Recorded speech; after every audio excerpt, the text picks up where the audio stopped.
Welcome to the New Life Stories channel. We hope you will have fun with us. Enjoy watching. In a quiet suburb of Oakwood, a spacious house with a carefully tended garden stood out from the rest. It was the home of Adeline Richardson, a 75-year-old lady known in the neighborhood for her sweet kindness and a garden full of bright colors. But the joy of the colors in the garden contrasted with the sad silence in her home. William and Grace, her children, had moved away many years ago, and visits, which had once been frequent, had become infrequent and finally ceased. Sitting in an old armchair in the living room with a cup of tea in her hand, Adeline stared fixedly at the family portrait on the mantel. William and Grace's youthful smiles, next to Adeline's late husband, seemed to belong to another life. "William, Grace, where are you, my dears?" Adeline whispered. Her voice trembled and her eyes clouded with tears. The silence was interrupted by a ringing phone. Adeline answered, hoping it was one of her children. "Mom, it's me, William," the voice on the other end of the phone announced, and Adeline could hear the relief in her voice. "Oh, William, it's been so long since I've heard your voice. We've missed you, Mom," William replied in a rehearsed tone. "Grace and I have been thinking that we need to spend more time with you. We're thinking about visiting. What do you say?" Adeline felt a glimmer of joy. "Oh, that would be wonderful, my dear. I can't wait." As she hung up the phone, Adeline's smile lit up the room. She had never imagined that this phone call would be the beginning of a series of events that would change her life forever. On a cold, dark fall night, car headlights illuminated the entrance to Adeline's house.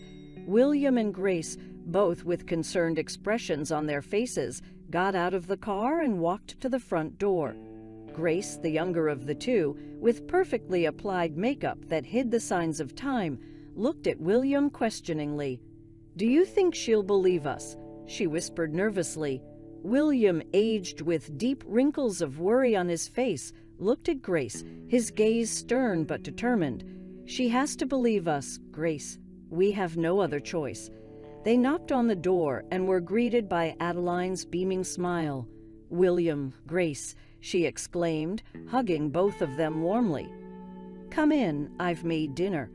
During dinner, William and Grace filled the old house with laughter and stories of their lives in the big city. They talked about jobs, friends, and even the hardships they faced, but they failed to mention the most important thing, their desperate financial situation. In the days that followed, William and Grace's visits became frequent. They helped Adeline with chores, brought gifts, and made all sorts of gestures that fueled Adeline's hope that her children would return. "Mom," William began one evening, "Grace and I were talking. We miss you and we think you miss us too. How would you like to sell this house and come live with us in town?" Adeline, surprised at this suggestion, looked at her children and tears of joy came to her eyes. She could hardly believe what she was hearing. Being able to live with her children again was all she wanted. However, she had no idea that her dreams were about to turn into a nightmare. For days, Adeline pondered William and Grace's offer. She loved her home, but the thought of living with her children, seeing their faces every day and sharing their lives overwhelmed her feelings. Finally, one evening, she made a decision. "William, Grace, I've thought a lot about what you said," Adeline began, her voice trembling, "and I've made a decision. I have decided to sell the house and come to live with you." Brother and sister exchanged glances, their faces hiding the satisfaction they felt. "Oh, Mommy, we're so happy," Grace exclaimed, standing up to hug Adeline. "You'll like the town, I'm sure." Once the decision was made, things moved faster. The house was put up for sale, and to Adeline's surprise, it sold in no time. She found herself surrounded by boxes and packages. Her belongings were being packed for the move. Packing her photo albums, Adeline felt a pang of sadness as she said goodbye to her home. It had been her home for so many years. "I'm going to miss this place," she said quietly, stroking the frame of an old photo. "Don't worry, Mom," William said, putting his arm around her shoulders reassuringly. You'll love the town, and most importantly, we'll all be together." At that moment, Adeline didn't notice William and Grace glancing over at each other. She was far from thinking there was any true intent behind their comforting words. Finally, the big move took place. Adeline, feeling excited and nervous, said goodbye to the house and neighborhood she loved so much. William and Grace put her in their car and drove her to the big city. "Mom, you're going to love the view from our apartment window," Grace said, trying to lighten the heavy atmosphere. "And the parks and the stores.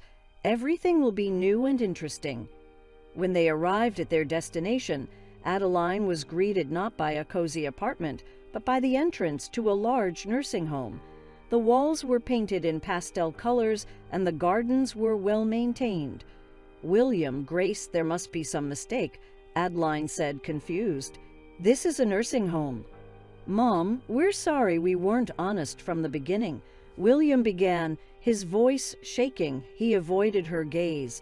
"We can't keep another person in our apartment any longer, and with the money from the sale of your house, we were able to provide you with a safe and comfortable stay here."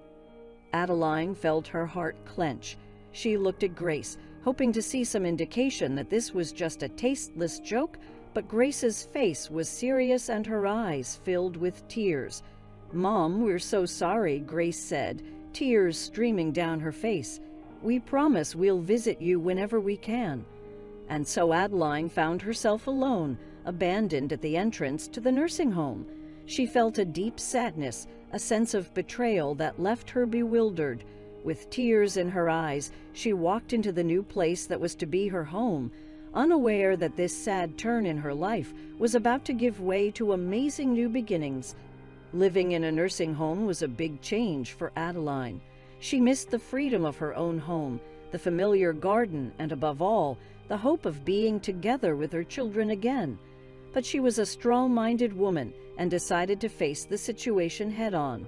One afternoon, sitting in the garden of a nursing home, Adeline saw an old house for sale across the street. Something about the house caught her eye. It seemed lonely, like herself. Remembering her hidden savings, Adeline decided to buy the house. When she shared this news with her children, they laughed, doubting Adeline's ability to take care of an old and unused house. But Adeline was determined. "I'm stronger than you think," Adeline said, looking into William and Grace's eyes, "and this will be my home." On moving day, Adeline found herself surrounded by boxes again, but this time there was a sense of anticipation and hope. Shortly after moving in, Adeline met her neighbors, a young couple with 4-year-old twins, Jessica and Melvin, who were kind enough to offer to help with necessary repairs to the house. "Miss Adeline, this house needs some love," Melvin said, looking at the weathered house, "and I think we can help you with that." And so a new friendship blossomed, and Adeline, even when she found herself in a difficult situation, found that she was surrounded by people who genuinely cared for her. It was a turnaround she hadn't expected, but deeply appreciated. The following months passed in a whirlwind of events. Jessica and Melvin and their adorable twins, Linda and Peter, helped Adeline turn the old house into a place to live. They painted the walls, repaired the roof, and tidied up the garden. Adeline, despite her age, was determined to help in any way she could. "Mrs. Adeline, you need to rest," Jessica scolded when Adeline insisted on helping her plant flowers in the garden. "My dear, I have never felt so alive," Adeline replied, her face radiating joy. The old house began to come to life. The walls took on new colors, the garden bloomed, and the house, once so lonely, was now filled with laughter and conversation. William and Grace, watching from the sidelines, could not believe the transformation. They had not expected Adeline to be capable of such a feat. However, their surprise turned to anger and resentment. They felt cheated, believing that Adeline had hidden the money from them. "Mama, you really surprised us," William said during one of the visits, a fake joy in his voice. "Yes, Mom, you really showed us how independent you are," Grace added, her smile never leaving her eyes. But Adeline, happy in her new life and oblivious to her children's feelings, only smiled and thanked them, unaware of the storm brewing. Life in the old house was just beginning, and with it new surprises awaited her. After tidying up the house, Adeline began to explore every corner, every room, learning all the secrets of the place.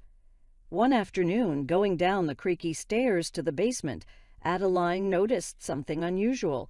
The basement was damp and dark, filled with old boxes and dusty furniture. In one corner stood a large old chest with a lock. Adeline's curiosity was immediately piqued. Jessica, noticing Adeline's excitement, suggested, "Perhaps Melvin could open the chest for you, Mrs. Adeline." With Melvin's help, the chest was opened, and it revealed a stunning collection of jewelry and gold, each piece more dazzling than the last. Adeline was stunned, unable to believe the riches she had discovered in her own home. "This is incredible, Mrs. Adeline," exclaimed Melvin, his eyes widening with amazement. "You are a lucky woman." Adeline, however, was stunned. She decided to keep her find a secret, sharing it only with her lawyer, who advised her to keep the valuables safe until she decided what to do with them. Over the next few days, Adeline reflected on her find in the basement. The wealth she had found would have changed anyone's life, but for Adeline, the real value lay in her friendship with Jessica, Melvin, and their twins. No amount of money could buy what they shared between them. After realizing this, Adeline began to think of a plan that would turn the lives of everyone around her upside down. Years passed, and Adeline became an integral part of Jessica and Melvin's family. The twins, Linda and Peter, viewed Adeline as a grandmother, running to her with school stories and asking for advice. Adeline, in turn, delighted in their presence, her smile always growing brighter when she was with them. But the passage of time brought problems as well. Adeline's health began to deteriorate, and old age proved to be a formidable opponent. Yet she never gave up, always finding joy in the little things. "Adeline, you need to take care of yourself," Jessica warned, worried about Adeline's health. "And I am taking care, dear, I am," Adeline replied with a smile. "I'm surrounded by people I love, and that's what matters." Life went on, filled with laughter and memories. The family Adeline found in Jessica, Melvin, and their children was a gift she never expected, but for which she was eternally grateful. Meanwhile, William and Grace remained obsessed with their mother's wealth, convinced that she was hiding a fortune. They made plans to make sure that this wealth ended up in their hands, unaware of the treasure that Adeline had discovered in the basement. And so, on a cold winter evening, Adeline, sitting in her favorite chair and looking at the flickering fireplace, made a decision. She called her attorney and began drafting her will. The choices she made that evening would be the last and most amazing chapter of her life. Adeline's health continued to deteriorate for months. Although sadness hung over the house, Adeline continued to smile, cheering Linda and Peter up with her stories and assuring Jessica and Melvin that she was fine. "You are the family I chose," she said, holding their hands, "and I couldn't be more grateful to you." One day when William and Grace came to visit, the tension was palpable. They noticed their mother's weakness, and although emotionally detached, the reality of the situation hit them like a punch in the gut. "Mom, you should be in the hospital," William said, trying to keep his voice steady. Grace nodded, avoiding her mother's gaze. "No, my dear," Adeline replied, looking at them with tired but determined eyes. "This is my home, and this is where I want to spend my last days." William and Grace's visit was brief and awkward. When they left, the house was strangely quiet. Adeline was watching them through the window, an unutterable sadness in her eyes. "I hope they will find happiness someday," she whispered to herself. "They deserve it, no matter what." This was Adeline's last meeting with her children. She somehow knew time was running out, but she wasn't afraid. She had her family, Jessica, Melvin, Linda, and Peter, and she had her final plan to bring justice and balance to all. The end came for Adeline on a cold winter morning. She let out her last breath as Jessica held her hand. The loss was felt by everyone in the neighborhood. The kind woman who brought so much warmth to their lives was gone. "I promised to take care of everything, Adeline," Jessica whispered, feeling a mixture of sadness and determination. "Rest in peace." William and Grace took the news with a strange mixture of sadness and relief. Sadness over the loss of their mother and relief at the prospect of receiving the inheritance they felt was theirs. The community gathered in full force for Adeline's funeral. Jessica and Melvin, as well as Linda and Peter, accepted condolences from friends and neighbors, each of whom spoke of how Adeline had impacted their lives. At the end of the funeral, a serious-looking attorney approached the family. "I'm Marshall Brooks, Mrs. Adeline's attorney," he said, handing them sealed envelopes. "She asked me to deliver these after the funeral. There's a reading of the will next week." Everyone's eyes widened at the mention of the will. Jessica and Melvin looked at each other, while William and Grace struggled to hide their anticipation. "Thank you, Mr. Brooks," Jessica said, accepting the envelopes with a nod. And so, with Adeline's passing, a new series of events began. Adeline's final move was just beginning to unfold, promising to shock everyone with her final revelations. In the days after the funeral, Jessica and Melvin and Linda and Peter reminisced about their memories of Adeline. The house seemed empty without her presence, every corner reminding them of the love and warmth she had brought to their lives. The sealed envelope that attorney Marshall Brooks had given them lay on the dining room table, a constant reminder of Adeline's last message. Finally, one evening, Jessica decided to open it. "Dear family," the letter began, written in Adeline's trembling handwriting. "If you're reading this, it means I'm already gone. But don't be sad. Remember the laughter, the stories, and the meals together. That's what really matters." Adeline continued the letter, expressing her love for all of them and her gratitude for having them in her life. At the end, she mentioned a bequest. "As for the will, you will learn all about it during the reading," she wrote. "But know that I try to do what I think is fair. Melvin, you were my salvation and family when I needed it most. And Linda and Peter, you were the joy that brightened my last years." The family finished reading the letter and their eyes filled with tears. Adeline's love for them was evident in every word. But what did she mean by "what I think is fair"? The day of the announcement of the will was approaching. There was curiosity in the air, but also a sense of anxiety. Adeline's last wishes were about to be made known, and no one could predict what would happen next. The office of respected attorney Marshall Brooks was full of people on that particularly hot summer afternoon. The tall, wide windows led in golden rays of sunlight, casting long shadows on the polished wood floor. Jessica and Melvin, William and Grace, and a few other members of society who considered themselves close enough to Adeline to be here, sat in leather chairs that creaked at the slightest shift of weight. The hum of the air conditioner was the only audible sound, and a tense symphony of anticipation hung in the air, thick as fog. Marshall stood behind a dark mahogany desk, the sunlight reflecting off its polished surface and emphasizing the serious expression on his face. He held up a thick envelope, Adeline's will, and everyone held their breath, waiting for him to speak. "Ladies and gentlemen," Marshall began, and his voice filled the room, echoing off the stone walls. "I am here to perform a duty of the utmost importance and delicacy, to read the last will and testament of our esteemed Adeline Richardson."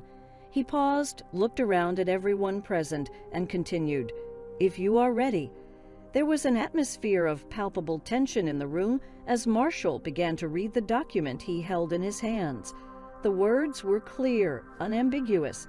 "To Jessica and Melvin Patterson I leave my home and all my personal belongings," Marshall read aloud. Surprised whispers ran through the room, and some looks of shock and disbelief were directed at Sarah and Melvin.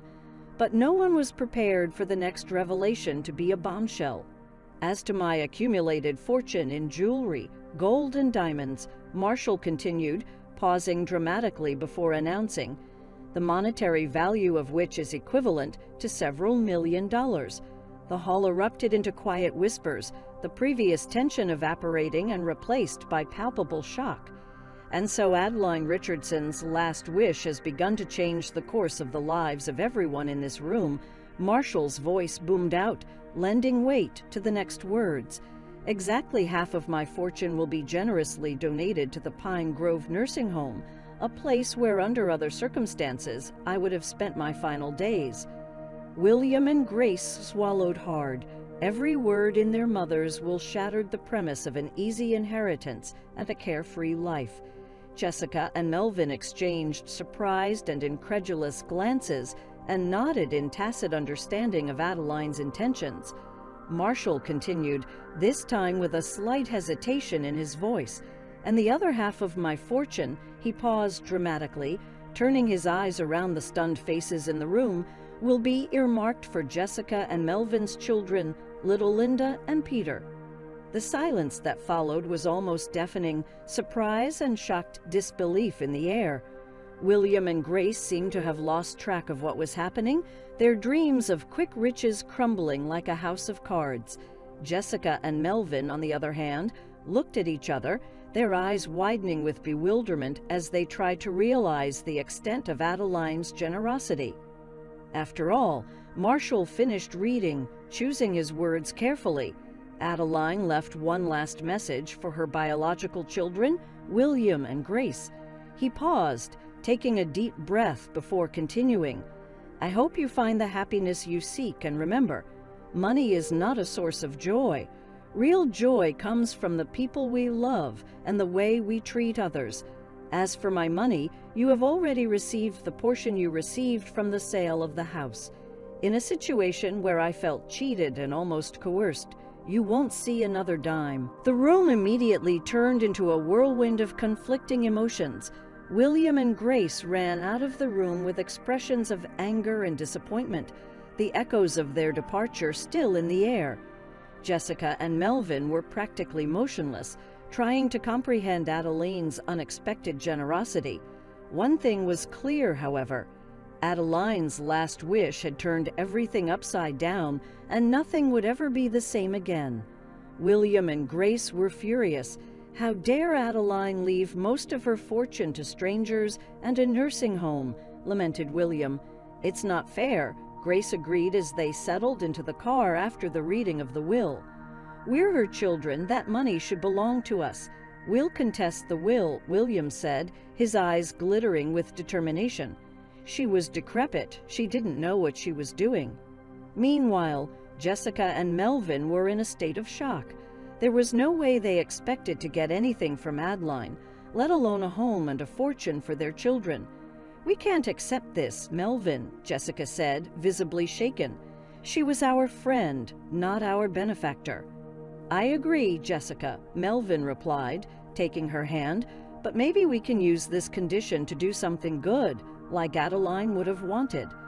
As the storm broke, Adeline's last will and testament sent the town into a frenzy. The following weeks promised to be filled with tension as the heirs apparent prepared for a battle that could change their lives forever. The following weeks were filled with great tension. William and Grace went to the best lawyers money could buy in an attempt to contest Adeline's will. She was decrepit. Her mind was not clear when she made that will, William argued in court. On the other hand, Jessica and Melvin, along with attorney Marshall Brooks, were prepared to defend Adeline's will. Your Honor, Adeline Richardson was fully aware of her actions. All of these claims are simply an act of greed, Marshall argued. The courtroom proceedings were intense. Testimony was heard, evidence was presented, and nerves were on edge. Finally, the judge reached a verdict. After considering all the evidence and testimony, it is clear that Adeline Richardson was in full possession of her mental faculties in making the will. Therefore, the attempt to contest it is rejected. There was silence in the courtroom as the decision was announced. William and Grace were stunned, while Jessica and Melvin felt a mixture of relief and sadness. They realized that this condition was the last tangible reminder of their dear friend Adeline.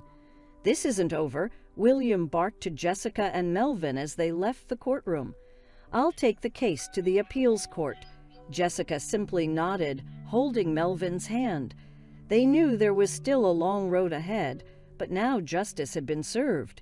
Adeline's will would be done as she wished. William and Grace, despite their threats, never managed to take the case to the appeals court.